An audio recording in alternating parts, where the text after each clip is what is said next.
आनंद दुबे जी, ये किस तरह से देख रही है आपकी पार्टी ये पूरा मामला? क्योंकि उस दौरान संजय राउत ने भी कहा था जब ये नेपाल विवाद हुआ था कि ये स्थिति कहीं की भी हो सकती है इस देश में। तो लेकिन आप देखिए जेनजी की भागीदारी लगातार, अगर ये सरकार चुनकर आ रही है तो वोटर भी उसमें से एक हिस्सा है। अंजना जी नमस्ते। अगर हम जेनजी की बात करें तो दशकों में क्यों रुके, फिर हम शताब्दी में जाएं, हम जाएं युगों में।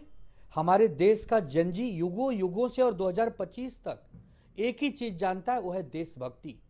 बचपन से हमारे देश जेनजी को बताया जाता कि ये भारत हमारा देश है, ये भारत हमारी माँ है और सभी भारतीय हम भाई बहन है। तो जेनजी जो है वो कितना ताकतवर होता है। जेनजी ने, आपको याद होगा, यही भगत सिंह, यही राजगुरु, यही सुखदेव, यही देश की आजादी के लिए हंसते हुए फांसी के फंदे पर चढ़ गए। ये हमारा जेनजी है। यही जेनजी छत्रपति संभाजी महाराज मुगलों के खिलाफ लड़ाई लड़ते लड़ते अपना सर्वोच्च बलिदान कर देते हैं। यही जेनजी है ना। हमें भी बहुत जेनजी मिलते हैं देश में। कोई हमें अंकल कहता है, कोई सर कहता है, कोई भैया कहता है। जेनजी हमसे कुछ उम्मीद लगाता है क्योंकि जेनजी पढ़ा लिखा है, सोशल मीडिया पर है, फेसबुक, इंस्टा, ट्विटर चलाता है। जेनजी कहता है कि सर हमारा रुपया इतना कमजोर क्यों है सर, आप बता सकते हो? जब हम 1 रुपए की जगह 80 रुपए गिनते हैं तब एक अमेरिका का डॉलर हमसे मुकाबला करने आता है, हमें बड़ा दुख होता है सर। वही जेनजी कहता है। वही जेनजी जब मिलता है मुंबई की सड़कों पर तो कहता है सर हम पलायन करके उत्तर प्रदेश और बिहार से मुंबई आए हैं, हमारे यहाँ काम नहीं है सर, हमारी यहाँ की सरकार अगर कुछ काम देती तो हम यहाँ नहीं आते, अपने घर में रहते। वही जेनजी कहता है। वही जेनजी कहता है कि बड़े अच्छे मुद्दे उठाए। आपने कभी सोचा है कि वही जेनजी जो सड़कों पर आपको ये तमाम बातें बताता है, कहता है, वो आपको वोट क्यों नहीं करता है? क्योंकि नैरेटिव अपनी जगह पर है, नैरेटिव ही रह जाएगा। लोकतंत्र में चुनावी जीत के जरिए ही सत्ता में आकर आप परिस्थितियों को बदलेंगे और वो मौका आपको मिलेगा, है ना? तो खाली मतलब अल्टीमेटली तो चुनाव के जरिए ही आप सत्ता में आकर पॉलिसी चेंज करेंगे ना, उस जेनजी की जिसकी आपको इतनी चिंता है। ठीक है, मानते हैं हम। 2014 तक यही जेनजी चुनकर दे रहा था यूपीओ को। ठीक है, 2 चुनाव हमने हारे, तीसरा अभी हाल में हम हारे। चुनाव हार जाने का यह मतलब नहीं कि जेनजी हमें प्यार नहीं करता।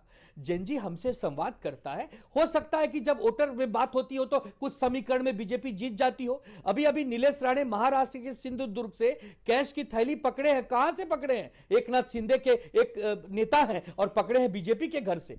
यही कोई नहीं बात कर रहा। मुंबई में 11 लाख फर्जी मतदाता की सूची आई है और हमने जब चुनाव आयोग से गुहार लगाई तो चुनाव आयोग कह रहा है हमारी जिम्मेदारी नहीं है, केंद्रीय चुनाव आयोग से जाकर बात करिए, दिल्ली में जाइए, चाहे कोर्ट में जाइए। एक महापौर थी हमारे यहां है अभी भी, किशोरीताई पेडनेकर, 3 बार उनका नाम आया है। 4,33,000 से ज्यादा लोग फर्जी वोटर्स, मतलब डुप्लीकेट वोटर्स के नाम पे घुसे हैं। हम कहां जाएं अंजना जी? हम जब जाते हैं और जेनजी की बात करते हैं और अपने नागरिकों की बात करते हैं तो हमें कहां कोई खड़ा कर रहा है, कहां हमारा सम्मान हो रहा है? यही तो हम संविधान दिवस अभी कल ही हमने मनाया। एक संविधान, एक लोकतंत्र की खूबसूरती यही है कि पक्ष और विपक्ष दोनों का सम्मान हो। हमारे इस देश में अगर जेनजी नेता के 99 मिलियन फॉलोअर अगर नरेंद्र मोदी जी के हैं तो उसमें अगर 80 मिलियन फॉलोअर राहुल गांधी के हैं तो इसका मतलब कि जेनजी उनको भी प्यार करता है। अब चुनाव जीत नहीं पा रहे हैं तो क्या हम जेनजी का सम्मान नहीं करें? अगर हम चुनाव नहीं जीत पा रहे हैं तो क्या जेनजी जो मुद्दे उठा रहा है उसको आनंद दुबे आज तक के जैसे बड़े चैनल पर कहे नहीं? ऐसा नहीं हो सकता। हम ये चाहते हैं कि हमारे देश का जेनजी जब 2047 में, 2050 में, जब वो उस समय एक वरिष्ठ नागरिक हो तो कहे कि हमने कहा था, हमने 2025 में आंखें खोली थी, सरकार को भी कहा था, विपक्ष को भी कहा था कि मिलकर इस देश को संवारो। ठीक है, एक बार मलुक जी आप इसका जवाब दीजिए। आनंद दुबे जी की ही पार्टी से संजय राउत ने नेपाल, बांग्लादेश और ये सब हिंसा होने के बाद लिखा था तस्वीर डाल के कि ये किसी भी देश में हो सकता है।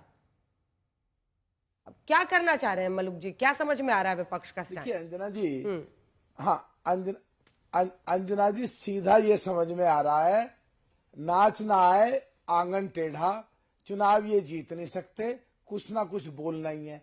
राहुल जी कहते हैं जैन जी अब संविधान को रक्षा करेंगे, साथ में ये भी कहते हैं मेरी जिम्मेदारी नहीं है लोकतंत्र की रक्षा करनी, प्रजातंत्र की रक्षा करनी और संविधान की रक्षा करनी। क्यों भाई? हर किसी की रक्षा करने की जिम्मेदारी है। जैन जी वो देख रहा है, जैन जी वो पढ़ रहा है। राहुल गांधी संसद से निकल कहते हैं देश की इकोनॉमी डेढ़, कांग्रेस की 60 साल की इकोनॉमी बढ़ाई गई खूब डेढ़।